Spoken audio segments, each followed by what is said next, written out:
Ronnie Whelan. Photo Getty Compelling. Though it is likely to be, with Jurgen Klopp and Jose Mourinho on the touchline and Philippe, Coutinho and Romelu Lukaku seeking to break open the action, who can deny some of the old allure will be absent when Manchester United arrive at Anfield tomorrow. The clue yells from the top of that cast list.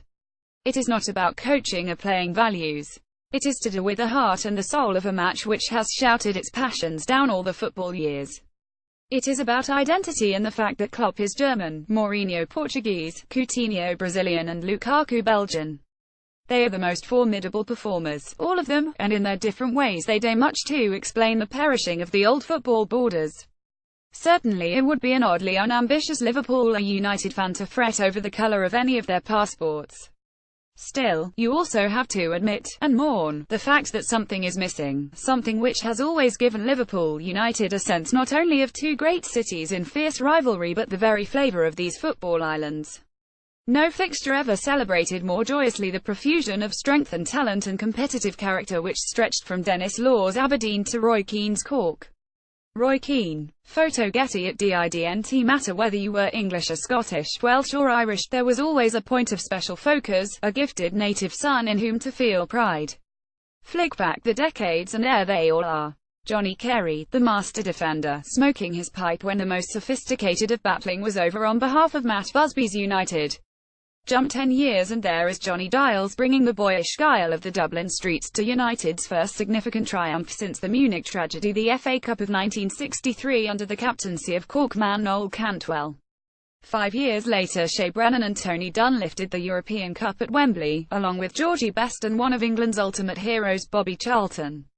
And then down the road would come Paul McGrath, a world-class performer who survived Alex Ferguson's verdict that he was the bedevilled victim of the drink culture. And let's not forget Dennis Irwin, who crowned superb service with a Champions League medal in 1999. For Liverpool, the Irish footprint was hardly less distinct. Mark Lawrenson's Irish bloodline contributed to European Cup victory. Steve Hayway and Ray Horton performed heroically. Ronnie Whelan, for the best part of 15 years, was a Liverpool bulwark, always a leader, an enforcer of the strongest will as he was on behalf of Ireland. The Scots had their own hierarchy at Anfield, starting with Ian St John and Ronnie Yates, of whom Shankly declared the man's a colossus. Of course, there were great English stars nourished in the Anfield hothouse. Roger Hunt was one of them. After a league game with United in 1964 he travelled with Bobby Charlton to meet the new manager of England, Alf Ramsey.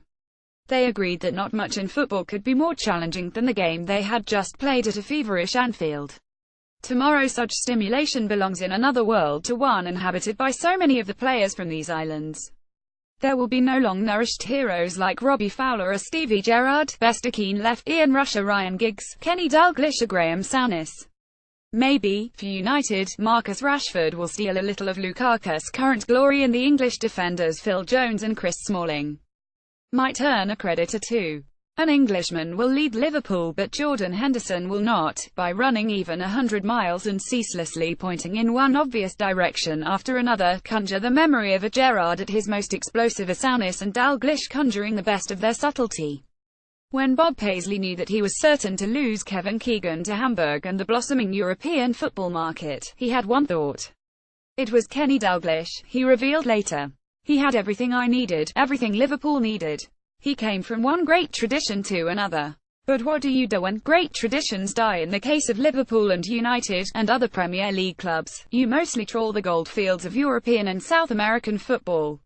One of the most impressive aspects of Ireland's fight into the World Cup playoffs in Cardiff was that it came so long after the football nation's rich contribution to the affairs of Liverpool and United had become forlornly historic. It was a triumph of will and persistence, a refusal to accept that because the tides of football had washed away the last generation of superior talent it was no reason to go meekly to defeat. The poignancy comes in the fact that, if the past is the past, at Anfield tomorrow only a negligent memory would pass entirely on the glory of what this particular match had once come to mean. It had represented the best of the island's football prowess, the richest of its imagination and the hardest of its desire to win. Once Shankly stood on the table of his office under the main stand at Anfield and spoke of the future of his emerging young team. He said, "It's going to go off like a great bloody bomb in the sky. It may well be that there will be a detonation or two at Anfield tomorrow. but with the same force, forged by the same intense and passionate blood, perhaps not. Maybe we'll need some kind of transfusion for that. Irish Independent.